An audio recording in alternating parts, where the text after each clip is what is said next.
A very good evening to all the participants who are here today. I, Aditi Khare, student of MSc. It is a moment of extreme pleasure to welcome our guest speaker, Professor Dr. Srinivas Melkote, our HOD, Professor Dr. Jagdish Jadhav, all the faculty members from CMS department and from the other universities, research scholars and the students who are present here to attend this virtual book discussion on the Handbook of Communication and Development, which is edited by Professor Dr. Srinivas Malkote, Emeritus Professor, School of Media and Communication, Bowling Green State University, and Professor Dr. Arvind Singhal, Samuel Shirley, and Edna Holt Marston Indood, Professor of Communication and the Director of Social Justice Initiative at the University of Texas. Moving on, I invite our respected head of the department, Professor Dr. Jagdish Jadhav, for the inaugural speech. Sir, please. Yeah, thank you, Aditi. I have a great privilege to be a part of the today's August gathering. The most respected Professor Srinivas Melkote sir, along with Professor Arvind Singhal ji. Today, I am not participating as a head or as dean of School of Social Sciences, but today I am going to be a part of this August gathering as one of a student of media subject, and today I am going to enlighten myself. So, on behalf of all Central University of Rajasthan School of Social Sciences and particularly Cultural Media Studies, I am here to welcome you, sir. Thank you for accepting this invitation, allowing us to be discuss and deliberate about your very thought-provoking, very incisive edition. That's a handbook on communication and development. I have gone through the couple of review of this book, and it has got a lot of appreciation from the different corner. And many people are saying that this is going to be, a very value addition not only for the media student, but the people those who are working in the field of social advocacy, people those who are part of the media stream in a different capacity. So it is going to be help them a lot. So thank you for this very wonderful contribution. Uh, as Dr. Anup is going to talk about the book, so that is not my role today. But I'm here to congratulate Dr. Anup, Dr. Pranta, and Dr. Nicholas sir, and entire community of cultural media studies for taking these initiatives. And this book discussion series probably will help a department not just to enhance our different knowledge windows, but that will certainly will get connected with different distinguished professors, new plethora of knowledge, and this is very wonderful initiative, students you have taken. So congratulations from university and from school side. Uh, so at the outset, I am here basically to listen from the professors. I wish to be a part of, as the knowledge gathering. So let me be brief today. So I once again welcome Professor Srinivas sir, Professor Arvind Singhal sir, all people those who have joined from the different part of the countries and from the India. And still, I am saying that many people, after every few seconds, people are joining. So I know that they are not joining, as this program is being anchored by my university, but the people are joining to listen Professor Srinivas and his associate. So by welcoming you once again, sir, I am requesting Aditi to carry forward this program. Over to you, Aditi. Thank you, sir, for your words. So, before the session begins, it is important to have a little introduction about the book on which we'll be discussing today. So, now I invite Assistant Professor Dr. Anup Kumar to provide a glimpse of the book to all the participants present here. Thank you, Aditi. Thank you, everyone. Thank you, Professor Jagdish Jadhav, sir. And thank you, Professor Srinivas Melkote, sir. So I will read about the book from the website of the publisher. Okay, so this book, that is the Handbook of Communication and Development, it critically examines the role and place of media and communication in development and social change. reflecting a vision for change anchored in values of social justice. Expert contributors discuss and evaluate the roles and outcomes of media and communication for social mobilization, media mobilization, community mobilization, advocacy, participation, empowerment, capacity building, resistance, networking, and action for progressive social change. Chapters explore communicative actions involved in social, economic, political, and cultural integration and transformation of individuals, communities, places, and societies in the process of development and social change. Outlining the genealogy and the history of the field, the handbook investigates the possible new directions and objectives in the area. Key conclusions include an enhanced role for development communication in participatory development, active agency of stakeholders of development programs, and the operationalization of social justice in development. Comprehensive yet accessible, this book will be a key resource for students and scholars of media and communication, political science, development studies, social work, critical education, community organization, and anthropology.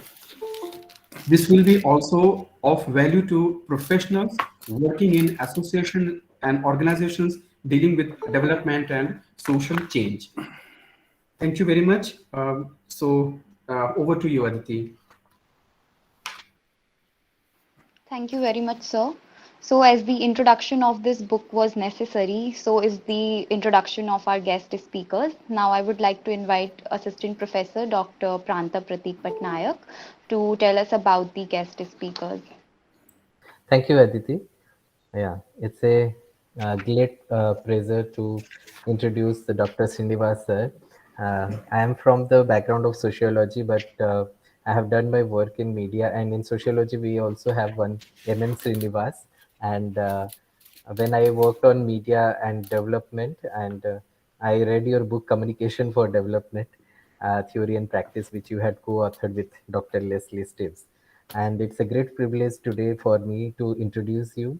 Who Dr. Srinivas Raj Melkote does not need any introduction, but still I would like to read about him, where he is currently working as a professor emeritus at the School of Media and Communication, College of Arts and Science, Bowling Green State University, US. He has been a teacher in the field of media production, journalism, and mass communication for more than 3 decades. He has taught at universities in India, US, and Jamaica. He has earned his PhD degree from University of Iowa. Professor Melkote has researched and published extensively on a range of issues ranging from the role of communication in directed social change, participatory communication, international communication, health communication, media effects, and communication pedagogy. Professor Melkote's current interests are examining the role of media and communication in achieving social justice. Dr. Melkote is also active in examining the role of media in acculturation, body dissatisfaction, and health-related issues. We welcome you, sir, for this book discussion series by the department. Secondly, I would also like to introduce Dr. Arvind Singhal, sir. Dr. Arvind Singhal is the Samuel Sirley and Edna Holt Marston Endowed Professor of Communication and Director of the Social Justice Initiative at the University of Texas at El Paso. He is also appointed since 2010 as the William J. Clinton Distinguished Fellow at the Clinton School of Public Service, Little Rock. And since 2015, he is also serving as a Distinguished Professor and the Faculty of Business Administration, Inland University of Applied Sciences, Norway. He has earned his PhD from Annenberg School of Communication, University of Southern California, Los Angeles.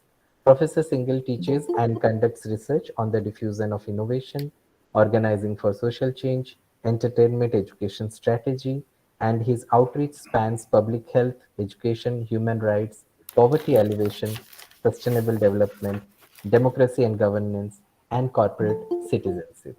So we welcome Dr. Arvind Singhal also for this book discussion series, and we are very much privileged that both the authors are here with us, and we have a august gathering to listen to both the speakers. Welcome you, sir. Thank you, sir. So it feels great to have a chance to listen live to the professors or the authors whose books we are, reading in our coursework, as Pranta sir said. So it feels really great to have you, sir, with us. And now I would like to invite you to enlighten us with the book and whatever you want to share. And after this, we'll have a Okay. question answer Um, session. Yes. With your permission, I would like to interrupt here. Professor Arvind Singhal sir has communicated that he is not able to join the meeting, but he has shared his video message for our participants. Greetings from El Paso, Texas. I'm sorry I can't be with you in person. I am Arvind Singhal. I'm based here at the University of Texas at El Paso. I know today you are getting together at the Central University of Rajasthan, the Department of Culture and Media Studies, to discuss this book, Handbook of Communication and Development, which I co-edited with my guru, Professor Srinivas Melkote. I thought I'd put some memories on the screen. Any handbook is a collaboration that often spans many years. I first met Dr. Melkote in 1984. I was a student at Bowling Green State University in Ohio. He was hired there at that time, and he was gracious enough to take me on as his first master's advisee. He directed my master's thesis. And our association has continued, although strangely, we never wrote anything together. So this is a culmination, this handbook is a culmination of, you can say, our long association. And as Professor Melkote retired last year in 2020, this handbook in some ways came into fruition. So I'm sorry I cannot be there in person, but I hope you enjoy these pictures that were taken more than 3 decades apart.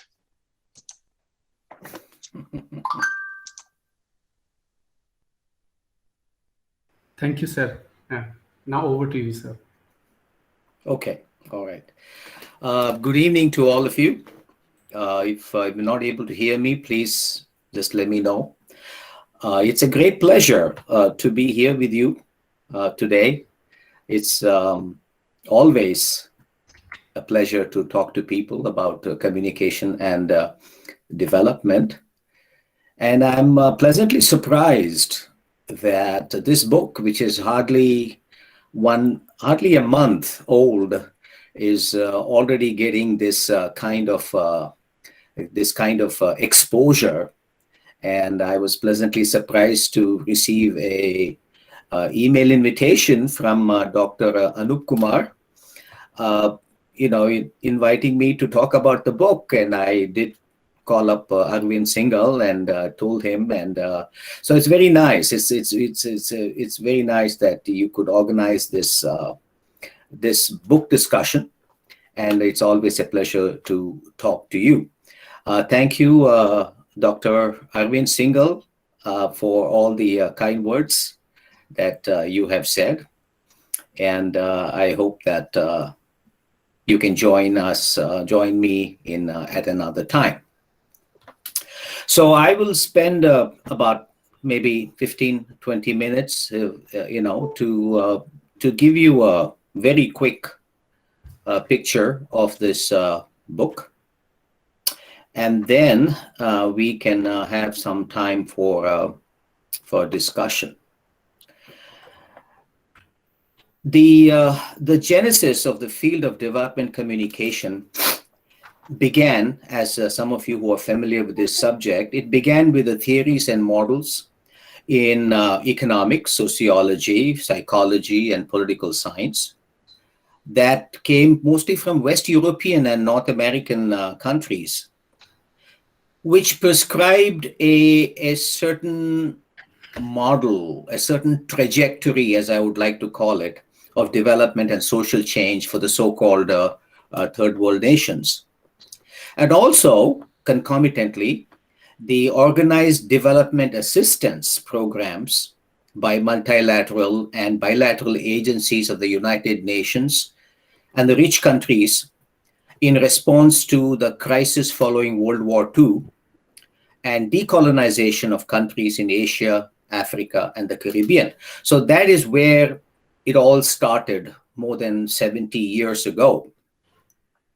I'm very happy, I'm very privileged and thankful that I have been involved in this field for at least since my master's, which goes back to Bangalore University in 1975. That's when I did my master's in Bangalore University, and that's when my Professor Epen, planted the idea of communication and development, something that was foreign to me as a young man. And that was also the time when the novel SITE experiment, SITE, which is Satellite Instructional Television Experiment, was launched by India, by Mrs. Gandhi was the prime minister at that time, to bring communication to 2,400 villages in the states of Rajasthan, Karnataka, Andhra Pradesh, Odisha, and I'm missing one state now. So right from that time, I have been in this field. I have had the privilege of meeting some very big luminaries like Professor Everett Rogers. I was thrilled beyond words when I was at the University of Iowa, and the guest speaker was none other than Professor Wilbur Schramm, the giant about, whose books we read as students at that time. I've had the privilege of working with a lot of people, and most importantly, observing the way the scholarship in this field has developed, and also being a part of that. So development communication, or DevCom, to put it in briefly, has evolved according to the theories and models during each historical period since the mid-20th century. So we have the 1950s, then 60s, 70s, 80s. Okay, so I want to go quickly and kind of draw your attention to this before I start talking about this book. So it has evolved according to each historical period since the 1945. And it started with, as I told you, most of the colonial liberated countries, including India, adopted development as a strategic goal of the government. And in this journey, in the last 70, 80 years, this field of development communication has adopted an interdisciplinary approach.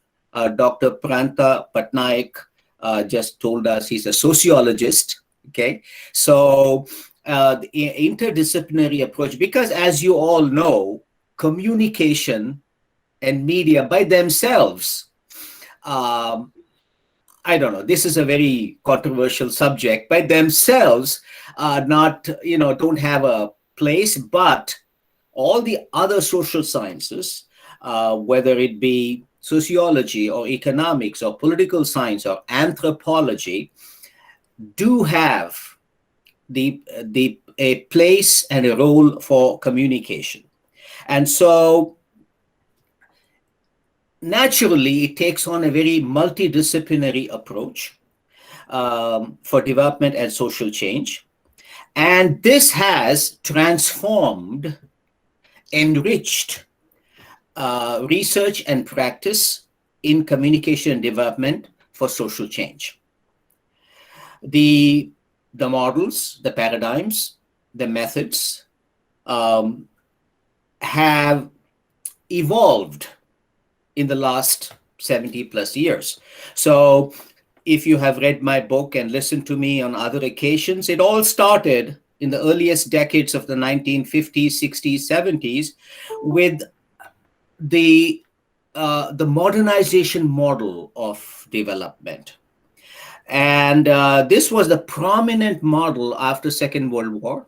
All the way, even today, it's quite popular, but it was a dominant model in the post World War II years.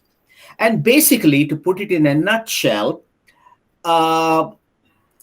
it emphasized Western style modernization as the preferred development path for all countries, including India, to adopt.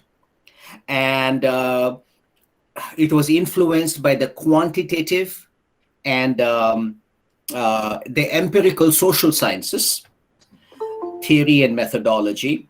In particular, it had a strong emphasis in economics. Important indicators of development were like GNP, gross national product, per capita incomes. We must increase the per capita incomes. We must increase the GNP. You understand what I'm talking about. And mostly economic indices in development. And what was the role of development communication in this modernization model of development? The role of development communication was preparing individuals and communities in developing countries towards modernization by trying to change their attitudes, their opinions, and their cultural practices to be more in line with those in Western countries. That's how it was when I was a bachelor student at Usmania University, or when I was a master student at Bengaluru University. That was how things were at that time. Mass media at that time, such as radio, were used a lot in top-down models of communication to diffuse modernizing and westernized innovations to people in developing countries. So many development communication models and programs were influenced by modernization ideas and tenets, diffusion of innovations research, social marketing approaches, entertainment education pedagogy, biomedical approaches in health, using a behavior change communication model. And this behavior change communication model to change people's attitudes, opinions, behavior, as I told you earlier, was influenced by Western functionalistic sociology. And it was anchored in positivist philosophy and methodology. Now, what is positivist philosophy and methodology? It is characterized by technical and instrumental processes to achieve development and generate measurable outcomes. The rules and methods of the quantitative empirical social sciences are applied, and the outcomes of development, as I told you a few minutes ago, are mostly quantitative, such as indicators of the economy, in the case of economics, or in the case of health, to give you some examples, it deals with statistics such as rates of infant mortality, or life expectancy, or maternal death during childbirth, and so on. So you get the idea that these were what was basically the role of development and the role of development communication within that. Now, much of this began to change around, if I were to select a date, I would select the decade of the 1970s. That was exactly the time I was entering the field. And the concept of development expanded now to include more types of social change, uh, which were guided by other paradigms, theories, disciplinary influences, as well as geographical considerations. Now, what were some of the changes? Again, very briefly, development now was viewed as a widely participatory process of social change and included a society's social and cultural aspects besides the economic. I feel and I think that this was the first major multidisciplinary encounter in development communication, bringing other disciplines into this field. And but basically, what's important is it brought together the positivist model and the interpretive model. And these two, the positivist and interpretive, are the anchors of modernization paradigm and the participatory paradigm. Okay. So going over to the participatory paradigm, this paradigm is influenced by social change communication and is based on interpretive epistemology and methodology. So what does this mean? We're moving away from economics here. And so here the emphasis is on understanding of people, groups, and other phenomena within their specific contexts, and involves thick description, empathy, self-reflection in practical situations. The rules and conventions of the interpretive method are considered more important, and outcomes of change, social change, include many non-quantitative goals such as independence, cultural and personal growth, partnership, participation, and empowerment. So these are all the new ideas that are brought into this field when we started in the 1970s, when we started seeing the influence of these of the participatory paradigm. Now, this obviously posed a challenge to the identity and role of development communication theory and practice. Many observers contend that it changed the way communication was conceptualized and used in development and social change work. Behavior change communication models of the earlier period were now complemented with the newer communication for social change model.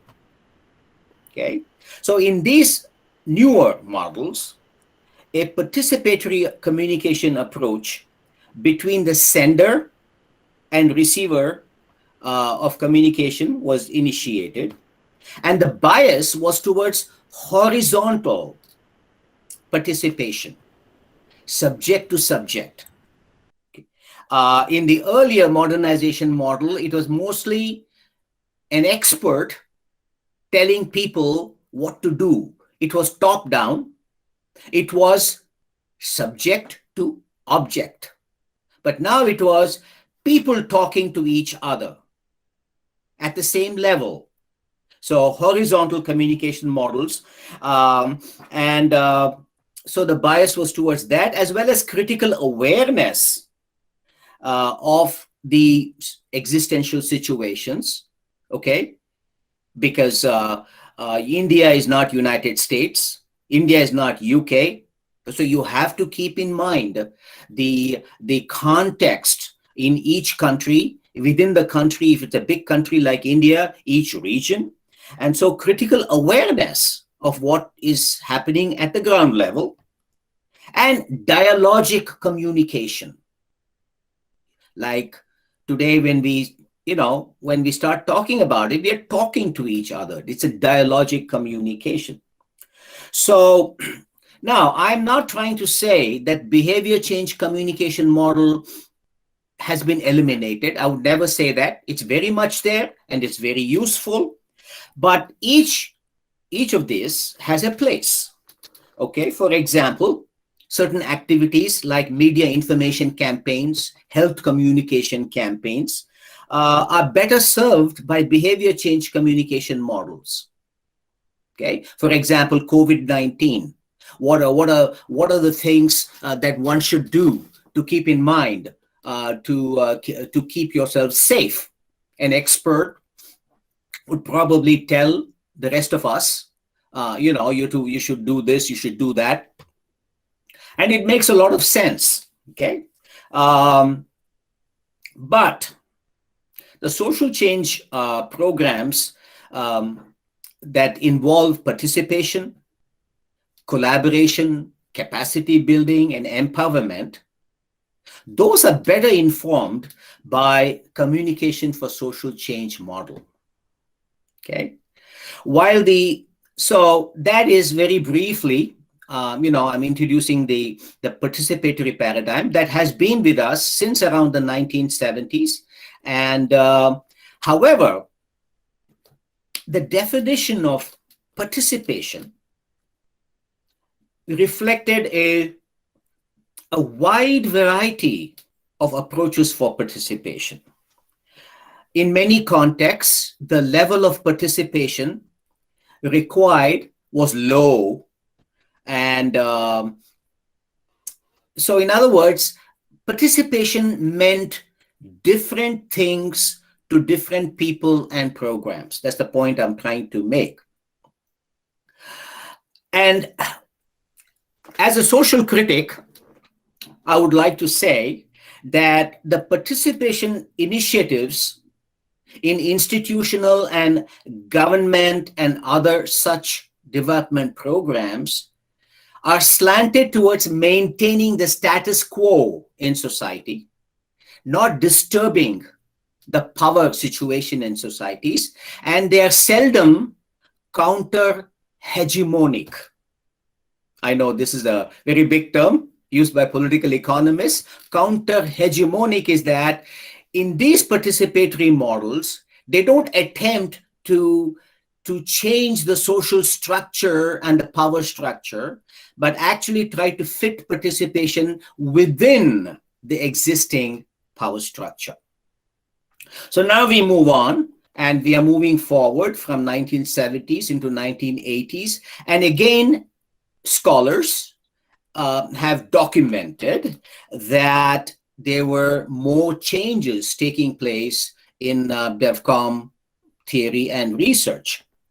The concept and practice of empowerment, a word that we use a lot these days, expanded upon the earlier objective of participation in the models and practices.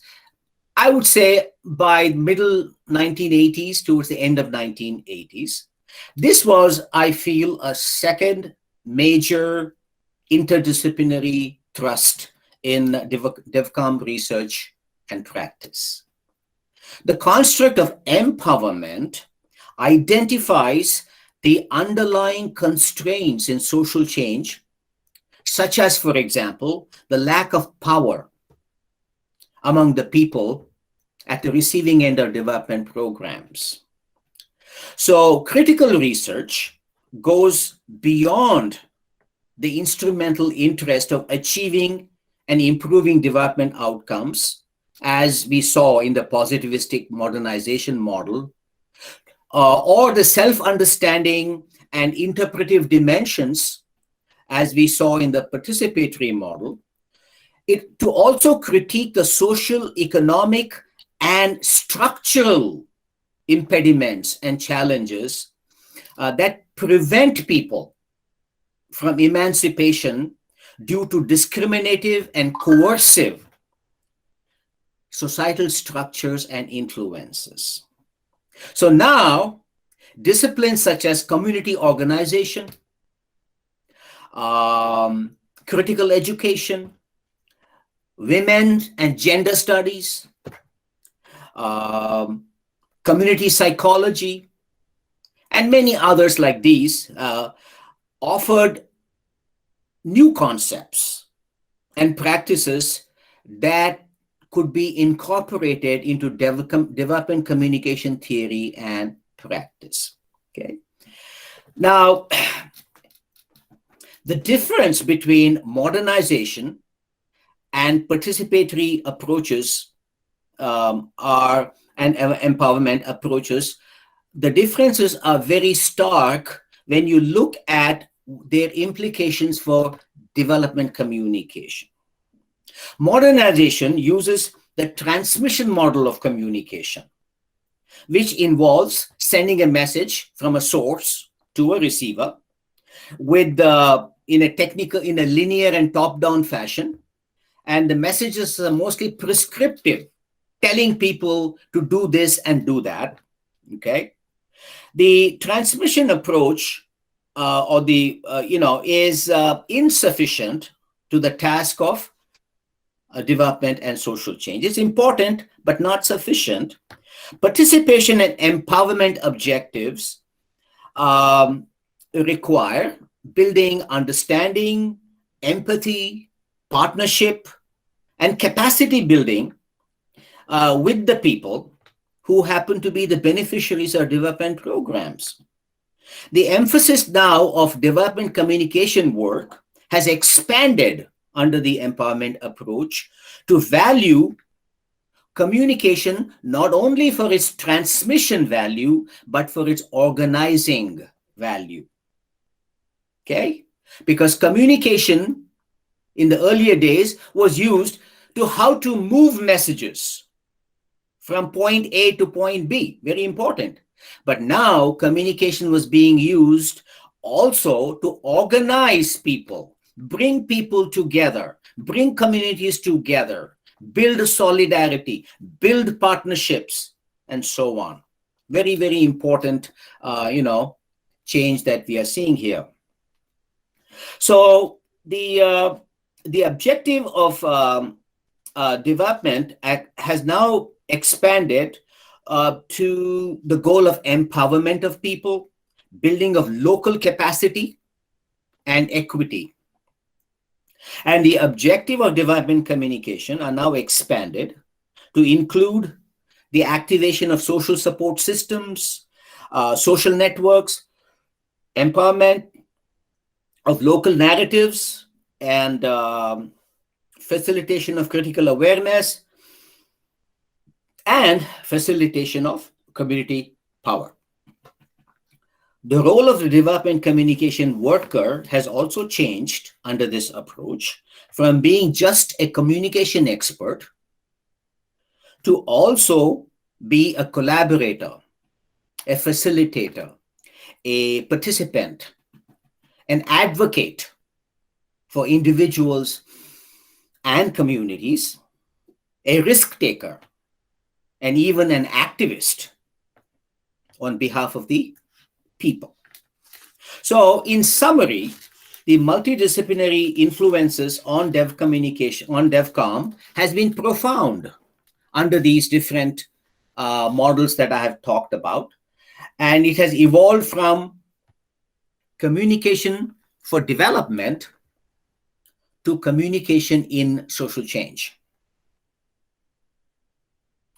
Communication is not just an instrumental process to devise media materials or come up with ways of moving messages from point A to point B. But today, in our field, we also look at communication as the foundation of cultural and social processes. It is there all the time with us, among us. Okay. And so that is the overarching role of communication. Now, moving on now to the, beyond 2000 to the present time. In the last 70 odd years, development has been adopted by the United Nations as and state and national governments as an important goal. However, it is I don't know what word I should use.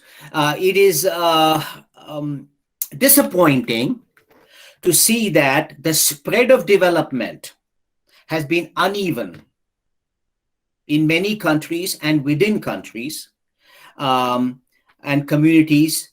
In other words, at the dawn of the present century, the 21st century, the neoliberal paradigm of development, of directed change, has influenced policies all over the world, including India, including China. Okay, which now the neoliberal paradigm today is dominated by global market-based and supply-side economic theories, and this has posed a big challenge to progressive change. In the last 45 years, the rise in income inequality and wealth have seen a significant increase globally. The relative state of countries today and the unequal stratification of communities and individuals within them on basic human indices, are, for example, life expectancy. Look at the life expectancy in some African countries and look at the life expectancy in some Southeast Asian countries, and you can see the big difference in life expectancy. Just to give you one example, okay, after 70 plus years, we still have the same kinds of problems among us. In fact, the articulation by United Nations of the Millennium Development Goals, MDG, in 2000, and the Sustainable Development Goals, SDG, in 2015. If you look at them, if you look at the objectives in 2015 under the Sustainable Development Goals, we still see children going to bed hungry, pregnant women not having, safe ways to give birth.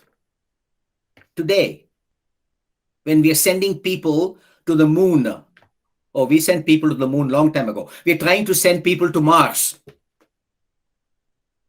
We still have not solved the problem of hunger and disease, see, after 70, 75 years.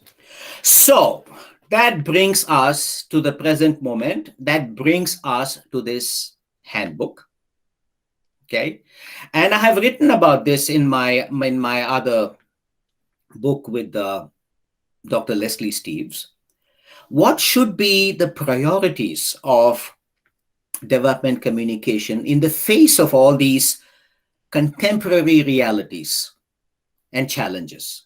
How can development communication play a useful role to address and counter the inequality and injustice in development and social change today?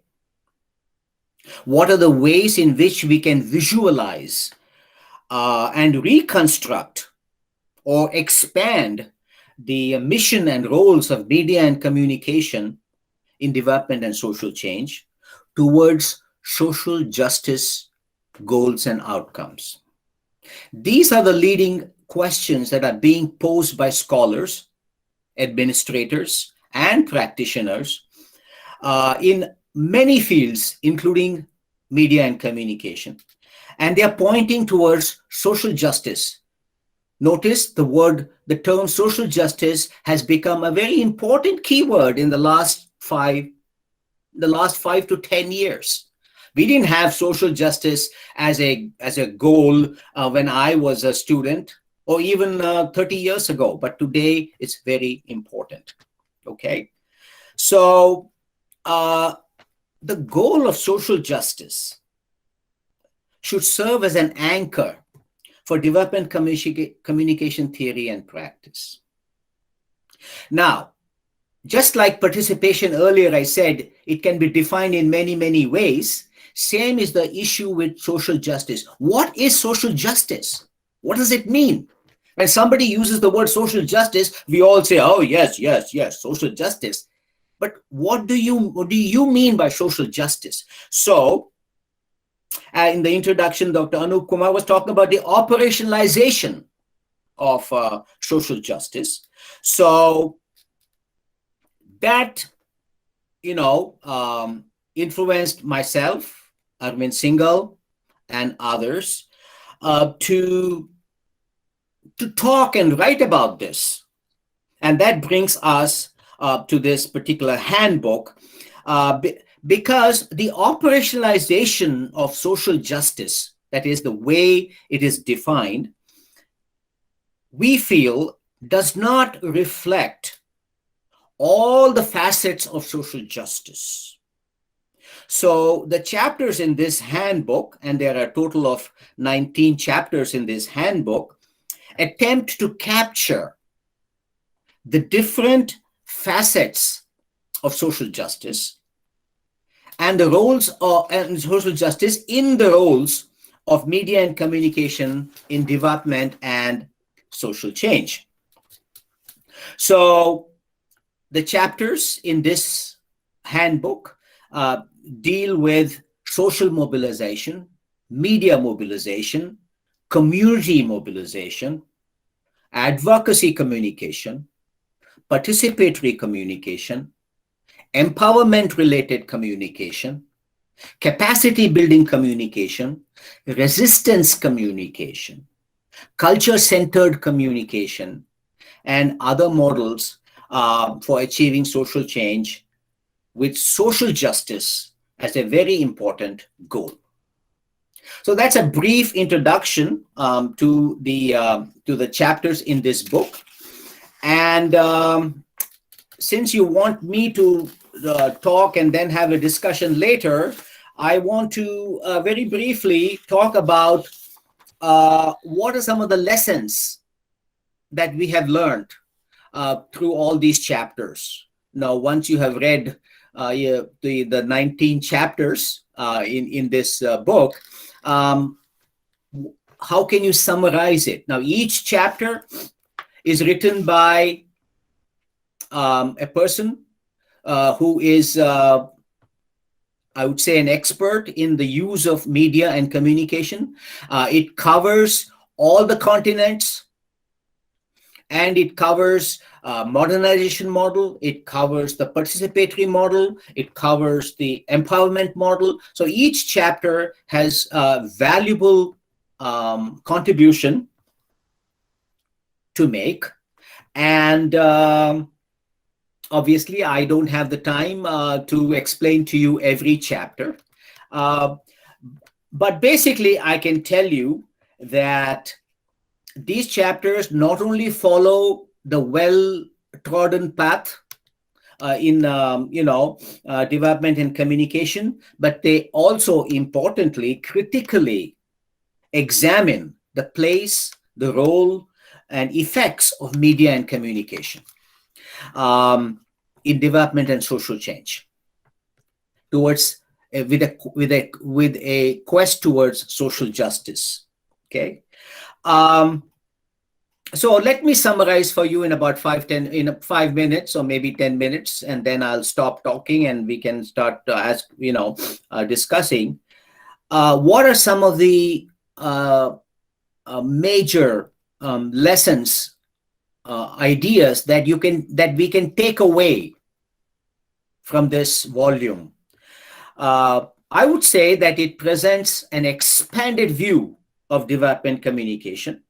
Okay, And it brings together very seminal ideas and arguments about the role and place and effects of media and communication, which are active agency of stakeholders. This has been talked about a lot, and we re-emphasize that, that development outcomes, development communication outcomes should create, expand, and sustain the agency, the capacity, and capability of individuals, communities, and organizations in directed change processes. We have the very famous book written by, Professor Amartya Sen, Development as Freedom. I would highly recommend it, for you to read it, written by an economist, but not using economics in the usual way. And so basically, this reinforces the view that development communication should encourage and pursue an agent-oriented view of individuals and communities engaged in directed social change programs. Okay. It must pursue social and political actions to sustain an ongoing engagement with the government and other institutions and other power holders in working towards desirable and social just futures. A lot of the chapters, I would say, this is an underlying theme. Another underlying theme, I have a total of 4 lessons that I can, take away from this book. Another one is local versus global context in development. Okay. So in this book, again, there are many contributions that, which state that the use of local community should be the locus of attention in theoretical models and should definitely be the site for political and social action. And we have many chapters that look at how important local agency is very important, okay? And of course, this brings about the question of what is local today. Local in the past, and even today, we can say, is understood as a small geographical place where people have strong interpersonal attraction and interaction. And there's an attachment to the land and its customs, okay? And today, with all the new media and the social media and so on and so forth, we can also say that local could include groups that may not be tied to a single physical space, but are associated through affinity, such as by language or religion or culture or gender or ethnicity or sexual orientation. So Professor Appadurai has talked about how in the global context, local could mean not just a local geographical place, but affinity of interests that could be spread. Like, for example, you are in Rajasthan today, I am in Bowling Green. Okay, we are at least about 8,000 miles away and different time zone. It's evening for you, it's morning for me. I just had my cup of coffee, I've woken up now, and but we are tied to each other through what? Through our interest in development communication. So local can mean that too. Okay. So that is the second lesson.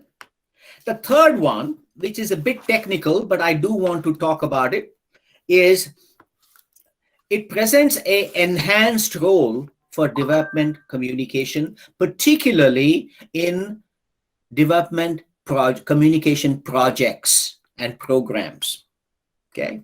Earlier on, the main idea was communication needs, or what I would call as communication needs assessment, CNA, communication needs assessment.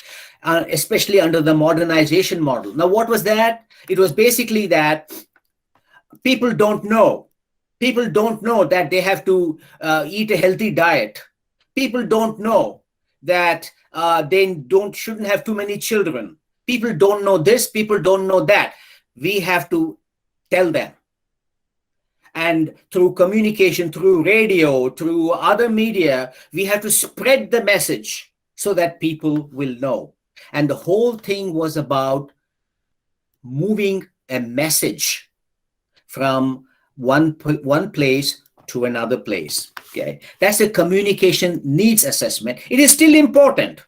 It's still important. And for example, in the COVID-19 situation, we need experts to tell us, what is right, what is not right. It's still there. However, in the expanded model, which some of the chapters tackle in this book, we come up with communication-based assessment, CBA. Now, communication-based assessment is quite different from communication needs assessment. Let me put together, some key ideas about what is communication-based assessment.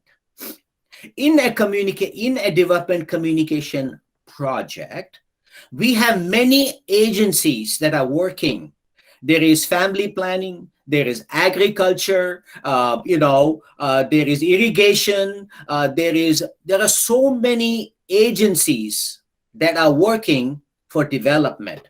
Each one is within its own, what I call as a silo, or its own focus area.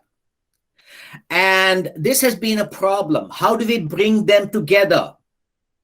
Because all of them are working for the same project.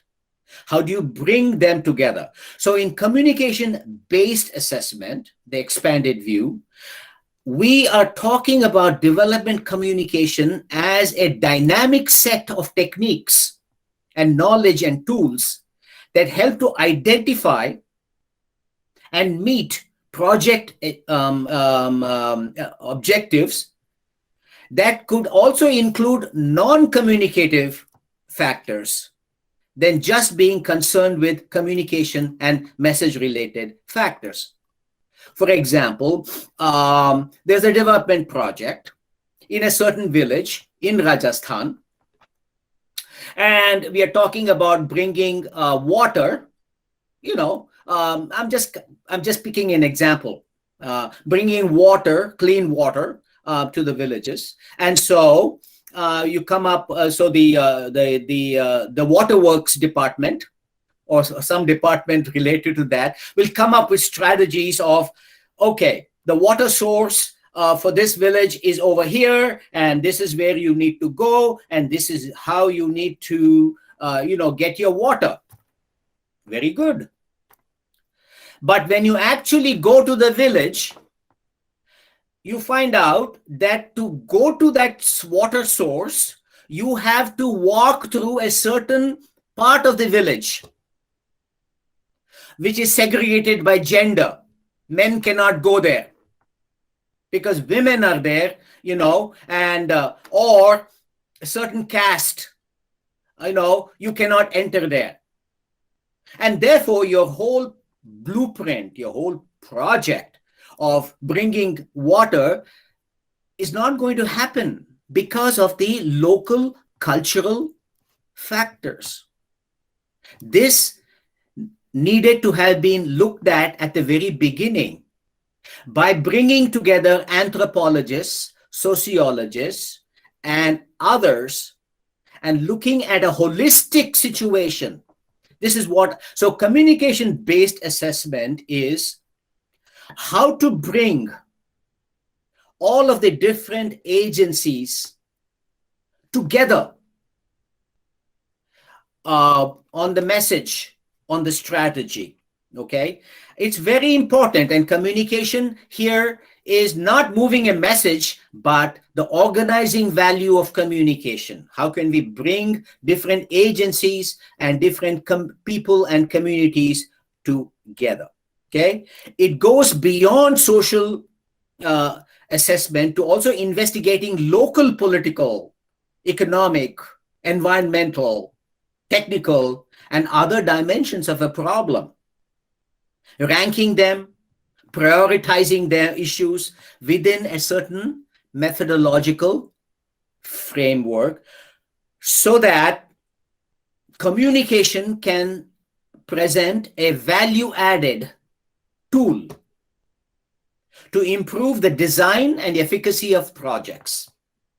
When they all work together, the project will be more successful.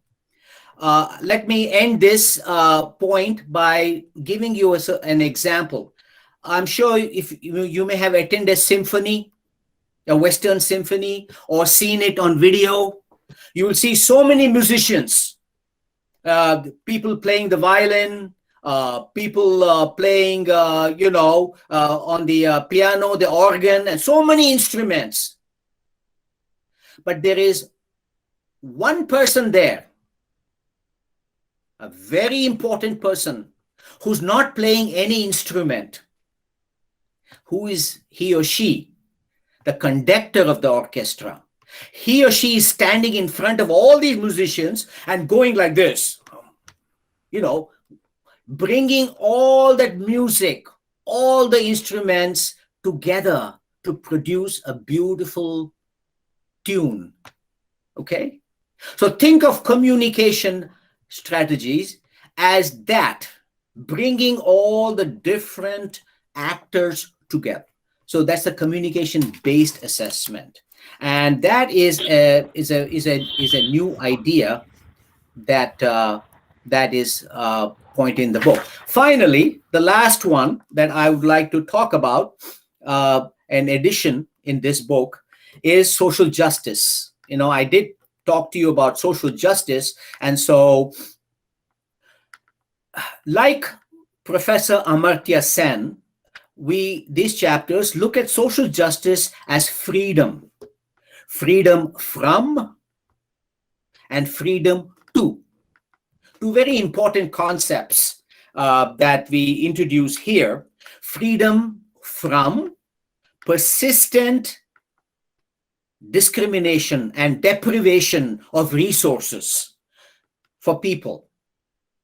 Okay, and inequality in the distribution of resources like food, water, medical, shelter, education, and so on. Okay, we see that we still have people today who there's inequality in these. Some people get a lot of it, some people, communities, get none of it. Okay, so freedom from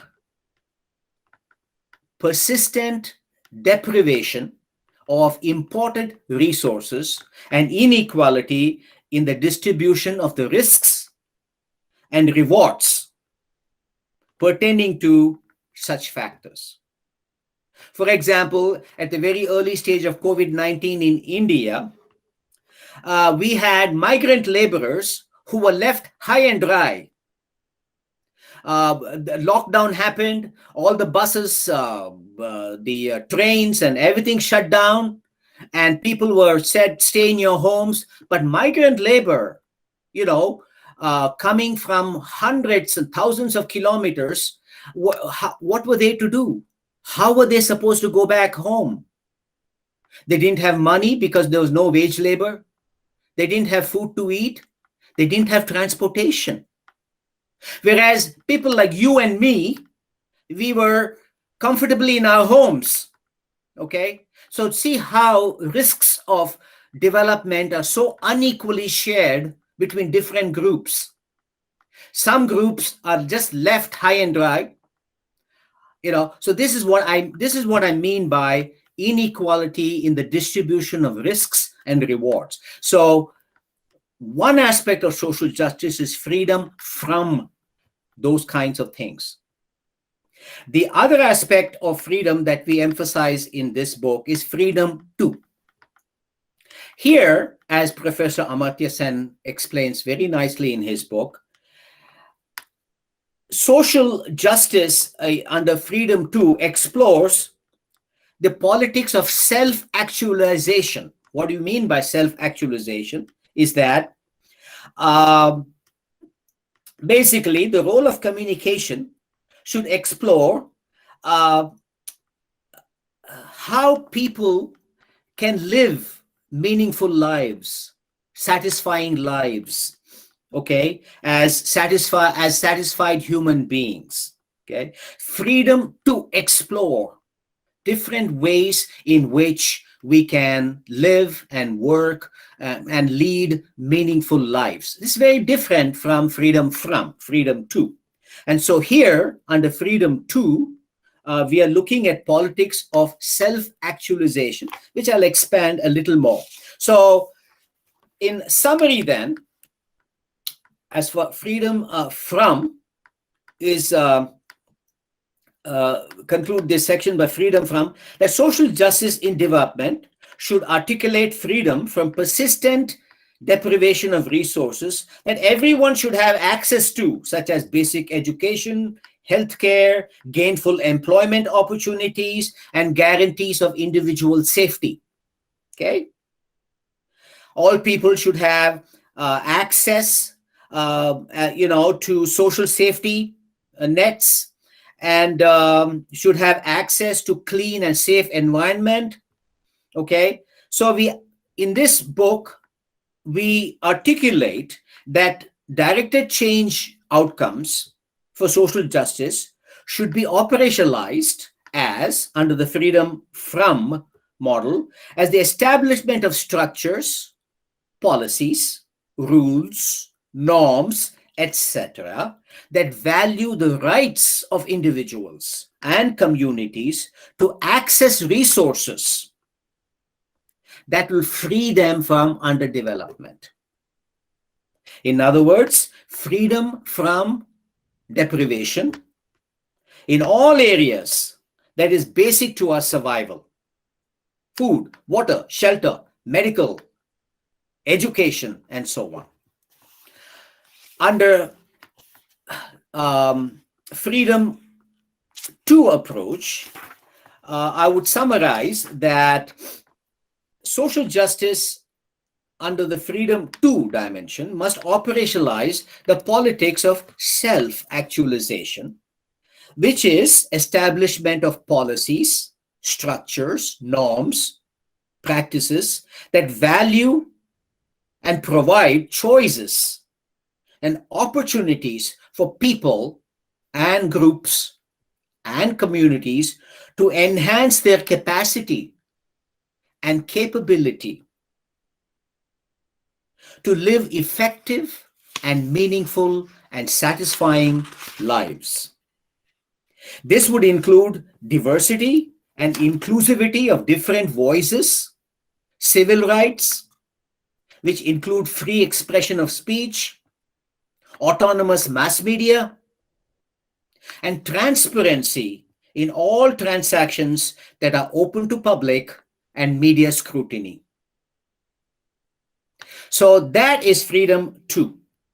And therefore, communicative actions in development, we visualize them as very broadly from Freedom from as well as Freedom 2, and is not confined just to the use of media and communication to produce, send, and receive messages, as in the transmission approach, but also to include social and political action.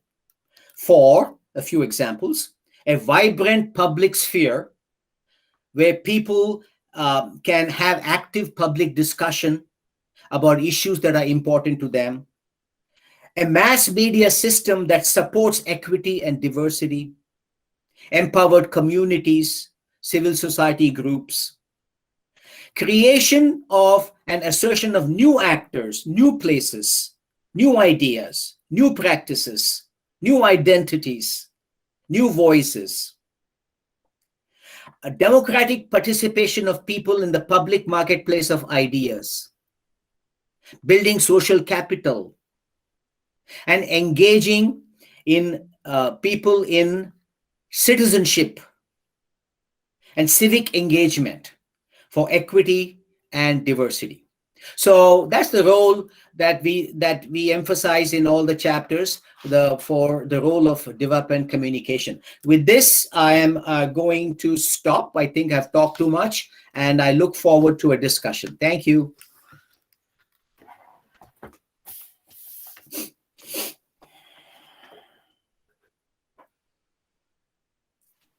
Yes, now, Yes. yeah. Now, let us take up some questions from the participants. First question, let us take a question coming from Professor Devrat sir from Central University of Jharkhand. Here is his question that how do you see the changes and modifications in various theoretical framework of DevCom in the digital age, especially when the ubiquitous personalized media like smartphones are the new tools of communication and entertainment? So, question here. Mhm. Yeah, that's a very important question, because what has happened in the new, digital age is that all our models of communication in the previous century have been turned on the head. Everything has been turned, and things are looking very, very different these days. I would say, I know this is a very profound question, and it requires a very lengthy answer, but I'll be very brief given the consideration of time here. I see the new digital age as both promising as well as challenging.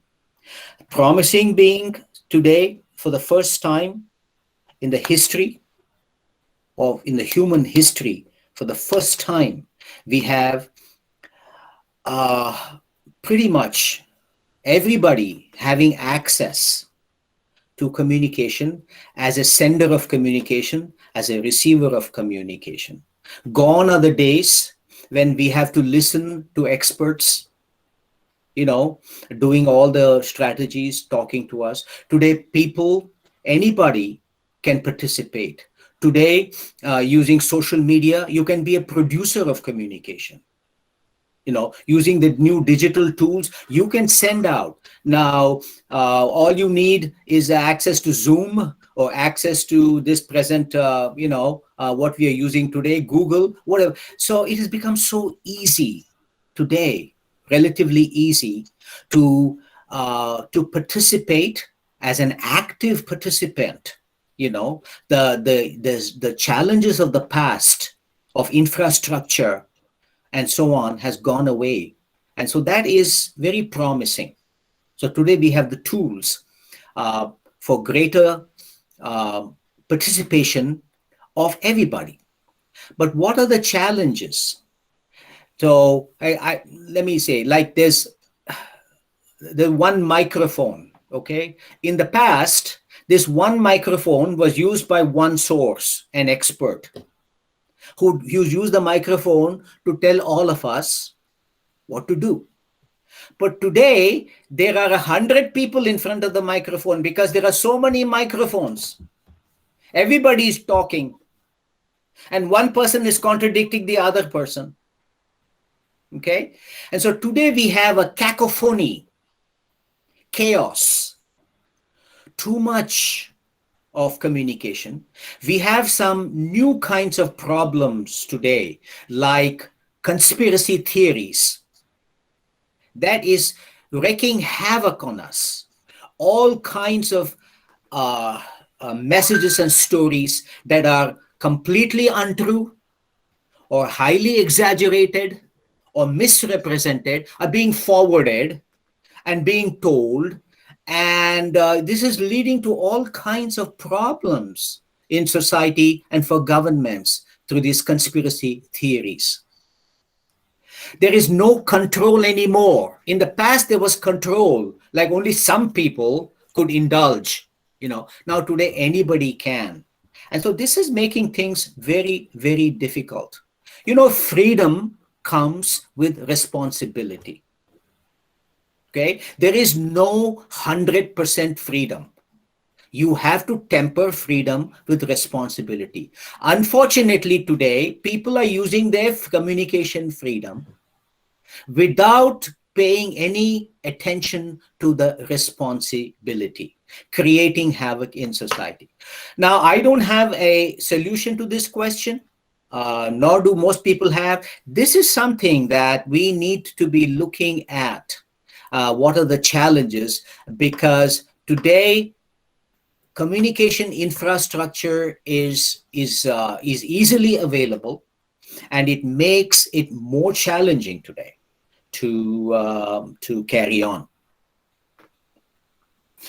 Yeah, Professor Devarath sir, I would like to interact and compliment. Yeah. Okay. We have another question I see in the message box.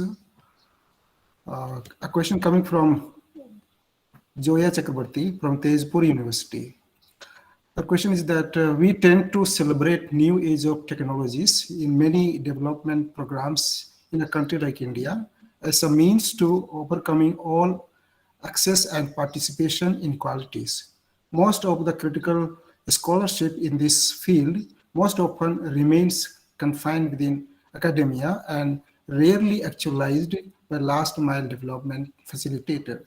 How do you suggest we bridge this gap? Yeah, thank you, Dr. Jaya Chakrabarti, for the question. Yes, this is another important issue. I just, in the previous response to the question, I was talking about how the communication infrastructure has changed, and today there are more opportunities for people to participate in a communication scenario. Well, maybe I have exaggerated a little bit. We still have certain bottlenecks in communication. And as you said, the last mile problem. The last mile problem is, we take, for example, just take my example in Bowling Green. Bowling Green is a rural town in Ohio, state of Ohio. My daughter lives in New York City. Okay, her internet speed is 1,000 whatever the Mbps, 1,000 Mbps. Mine here in Bowling Green is 100. Now, by the way, 100 is pretty good. With 100, we can watch full-length movies. I mean, 100 is very good.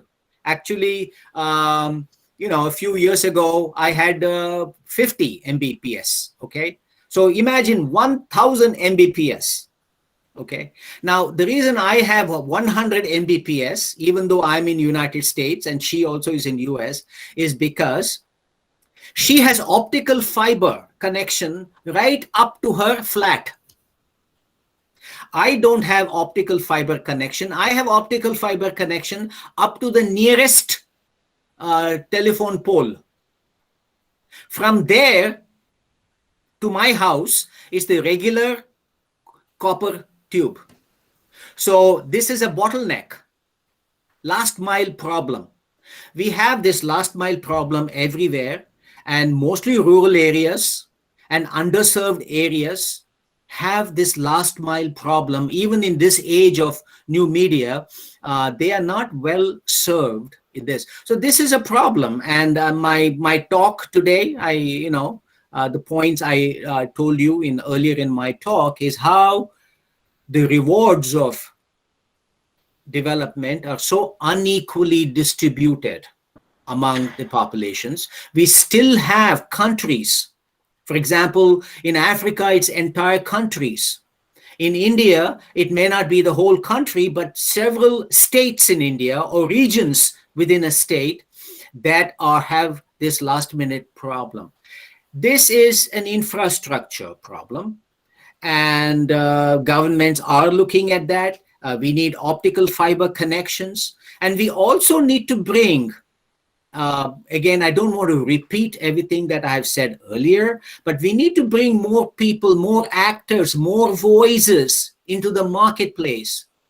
And as I told you, we need freedom from inequality, freedom from, a lack of access to important resources. And so I would say that under the freedom from, you can discuss many of the issues here, and we need to work in that. We still have a lot of work to do, in spite of India being very developed, in so many areas. India recently tried to send a ship or spaceship to moon. It has the technology to do all these things, but still India has major problems, like other countries, in terms of hunger, malnutrition, certain kinds of diseases. We still had that. Okay, so this is a very important problem, and freedom from, and we need to keep our eye, because social justice means freedom from. Yeah, thank you. Can you take another question, sir? A question coming from Annie Sadhana. Anna University. Question is, the scholarship on DevCom sometimes tilts towards rural area. With urbanization on the increase and taking into account the new social justice model of development, what are the key points to be taken into account in communication strategies to ensure sustainable development in cities? Mm-hmm. Yes, that's a good question. Thank you for that question. As you may have noticed in my talk a little earlier, I use different words to communicate the changes that are taking place. And one of the lessons that I mentioned to you from this book is local versus global. So today, in this new century, we use new terminology. We don't talk of rural areas or urban areas. We talk of local areas. Local, global, So when you start incorporating these new ways of looking at it, local, then local doesn't have to be only rural areas. Local can be any local area. It could be a local area in the city of Mumbai, in a slum. Dharavi in Mumbai is world's largest slum settlement. Okay, Dharavi can be a local area. Okay, local doesn't have to be confined to even a geographical place. Local can be a group of people who are aligned in terms of certain interest. For example, all of us today are a local group for communication and development towards social justice. Why? Because we all come together in terms of the symmetry of our interests. So when you adopt that terminology, then it takes away this urban versus rural and puts it, in a different framework. For a very long time in development, it has been articulated as national development. I take India, for example. In the earlier models, we need development for India, But then, under the new terminology, there is nothing like India, because within India, there are many Indias, right? Local areas. And so, therefore, a big change that has taken place, under, especially under the participatory model that I again talked to you earlier, is moving away from the idea of nation or a country framework, okay, to looking at different places. A village in Rajasthan is very different from a village in Andhra Pradesh in probably everything. If a villager from Rajasthan met a villager from Andhra Pradesh, they may not even be able to talk to each other in a common language, though they are both Indians.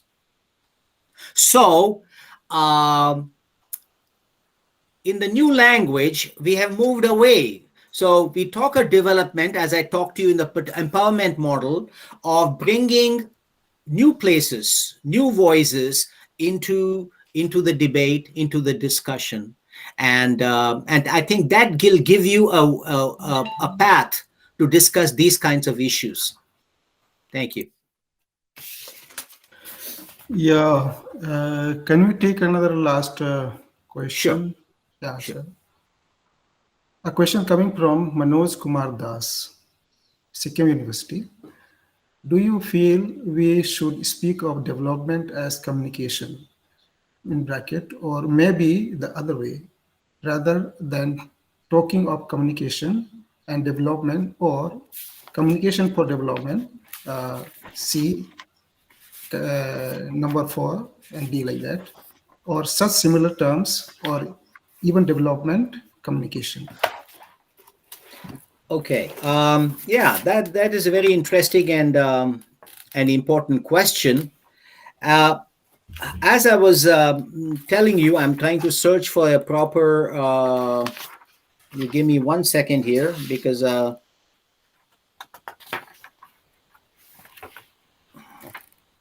anyway. So what I was telling you earlier is that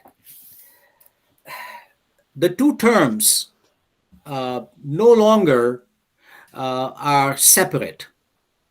Earlier, as I explained to you, communication was used in the modernization model to foster the objectives of development under the modernization model. It was used to spread messages and tools and techniques and so on and so forth in development. But under, in the transformation that has taken place through the participatory and empowerment models, moving from the positivistic model to the interpretive model, as I said earlier, today communication doesn't have to be only about the technique of communicating, but communication is part and parcel of everything. Communication is all around us. So we cannot separate communication from development.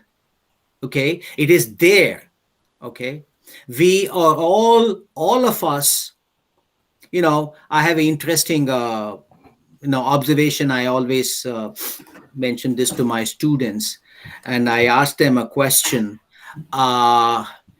Just imagine a situation where you can talk to a fish, machli, fish. And let's say you can talk to a fish and you ask the fish in question, "Hello, Mr. Fish, how do you like the water?" What do you think the answer of the fish is going to be? Water? What water? What are you talking about? What water? The fish will say, "I don't know. I don't know what water is." Fish is always in the water. If you take the fish out of the water, it won't talk to you because it is dead. Same way, we are swimming in culture, in our culture. Culture is all around us.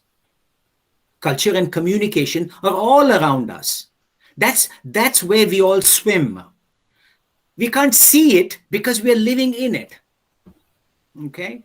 And so that role of communication is exploited by the interpretive method that says that we need to have participation, collaboration, partnership, etc., with everybody, the beneficiaries of development. We need to listen to what other people are saying. We need to look around and learn from each other, and that is the only way, which brings communication as a ubiquitous, which is there all the time, everywhere. And therefore, under the interpretive method that we talked earlier, it looks at communication not distinct from development, but as development, as part of development itself. Thank you. Thank you. Yeah, thank you. Few questions came in the box. Other than this, just openly participants would like to interact with us. Just another 5 minutes, then we'll conclude, I feel. Yeah.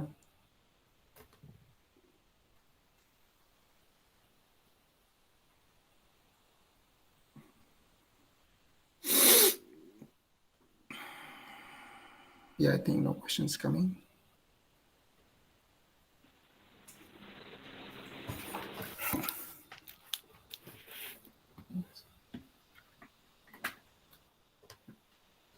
Okay. Yes. Anup sir. Next. Yes, Someone sir. has raised the hand. So, my name is Nitin. Can I ask you a question, sir? Yeah, sure. I was just listening to you, and it was very interesting, and it felt like, although the essence of your book is about the fourth estate, the majority of the book was about the other three estates. So you basically saying that communism is good and capitalism is bad. And what I want to ask you is, if you had two leaders, sir, one is communism, Jyoti Basu, who basically murdered a couple of people just because he hated refugees, and a neoliberal Lee Kuan Yew who made Singapore what it is today. Who would you choose, sir? And secondly, the last remaining social justice state in India is Kerala. Although there is no hunger or homelessness in Kerala, apparent homelessness, the major chunk of the landless people in Kerala are Dalits, sir. And there is no scope for private enterprise. So would you want a capitalist India, sir? Because I would want a capitalist India. I would want India to be rich and not just equitable, because it wouldn't be possible because of our sheer number and our demographics. So you have to choose, sir. What would you choose? You're putting me in a very difficult situation by making me choose between this and that, and I'm not going to choose. I never said that capitalism is bad and communism is good.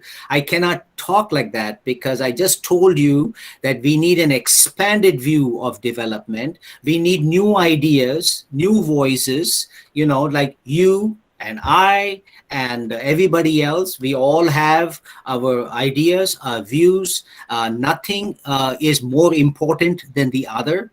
What is important is the outcome of development. Okay, and so capitalism can be bad, can be good. Just for example, in India, people criticize how much there's corruption and this and that, and how socialism and is not working, and we should have look at United States and look at how rich they are and how well they're doing. But see, living here in the United States under capitalism, I find that not everything is rosy under capitalism. Okay, capitalism has both good things as well as bad things, and so I would rather not take specific things like this or that. We need to be more cosmopolitan. That is, we need to take ideas, strategies, views from a variety of disciplines, points of view, theories, and I think the focus has to be on what are the outcomes of development. Which strategy works well for this community at this time.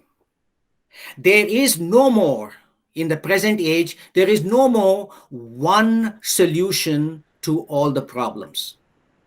And in fact, there is no end to development. We were told when we were students, if a country does this and that, and one day you will have development. And of course, the whole view has changed.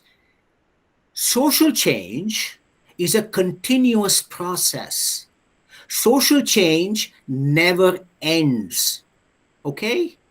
So if you have old problems solved, they give rise to new problems. You try to solve them, they give rise to new problems. It is a never ending situation. Okay, so when I was in India, to get a telephone connection in the city of Hyderabad, I had to wait for 5 years, and maybe with some luck I would get a telephone. Today, so we all dreamt those days, oh, how beautiful it would be if all of us had telephones. Well, today in India, you have telephone in your pocket. Okay, but what are the new problems? All kinds of false news, all kinds of conspiracy theories, new problems. So the point is, whether it's capitalism or socialism, that is not the issue. The issue is outcomes of development. And we need to keep it open so that we can take more ideas. And in a participatory process, it is possible. For example, you, Mr. Nitin, have these kinds of questions, and that's very important. It's very important for me to know. It's very important for others to know. What do we do about that? And so you introduce these, like that, rather than confining ourselves to, one leader or one philosophy. That's what I would think.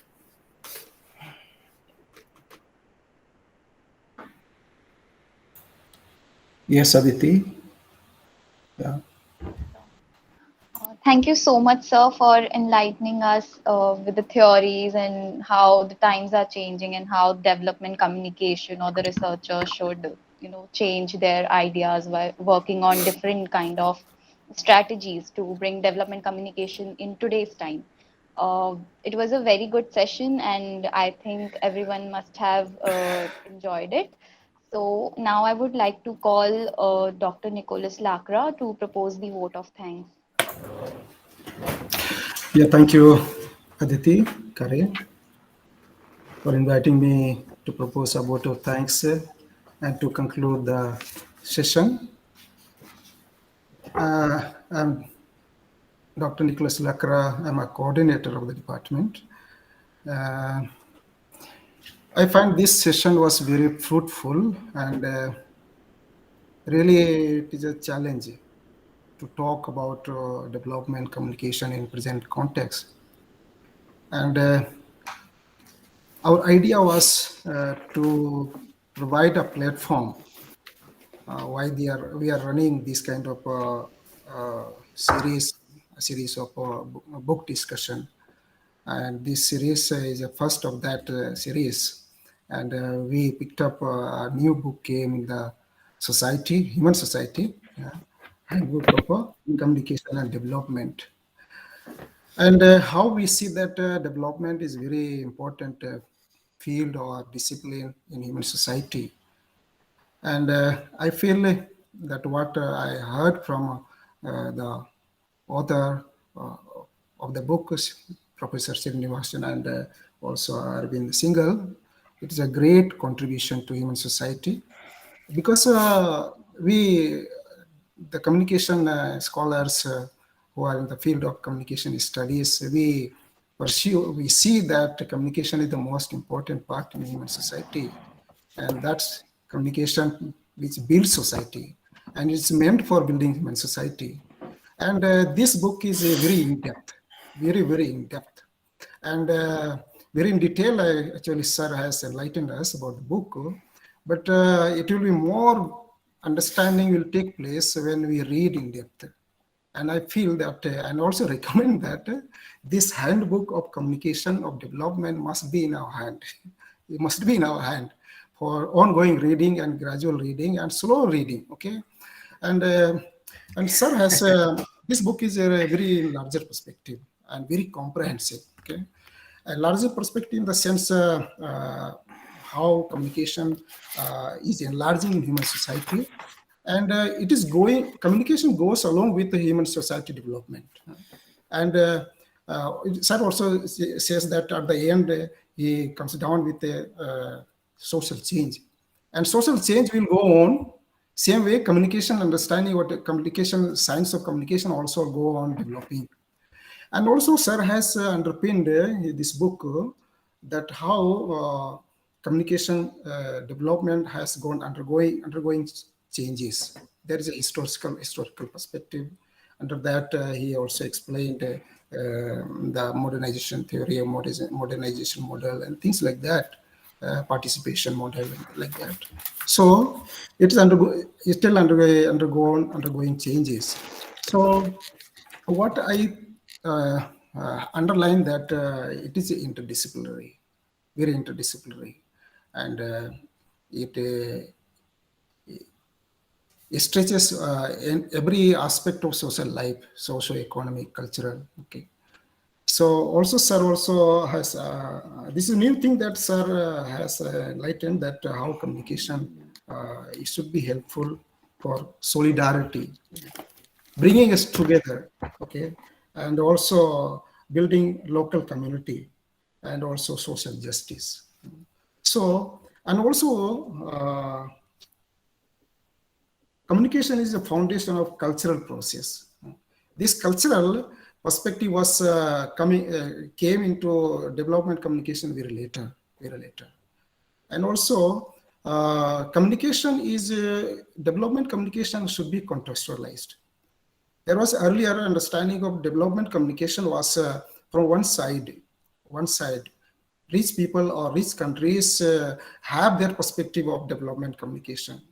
From poor countries' perspective was not taken into consideration, and therefore poor countries' culture was not considered as valuable. But these kind of things are coming later, culture aspect. And we underline that from our perspective, especially from our department, culture and media studies of culture also very significant. And today's context, how culture is a very significant part of development communication or sustainable development. Because this development culture, this debate of culture was came very later in development communication or total understanding of development communication. So it is a great enlightenment for us. And personally, I feel it is very, very, very rich book, and we need to have this book in our hand. And I feel very grateful to Professor Srinivas and Melkote sir, and also Arvind for a great contribution. And also, sir has given enough time for discussion. And also, I find, sir, it is a very good response from all over country, different professors, research scholars, media academicians, and also media practitioners have joined this session. And also, therefore, I feel that it is a very successful discussion or session. So I'd like to thank Professor Srinivasan sir for joining us and also giving time and explaining about this book. And also, I would like to thank all the participants who have joined from different universities. Professor, including Professor Devrat sir, has joined from Central University Jharkhand, and there are so many other professors have joined from other universities, research scholars. I like to thank everyone, and also especially I would like to thank our organizing committee, our faculty members, Professor Jagdish Jadhav sir, and also Dr. Anup sir, Dr.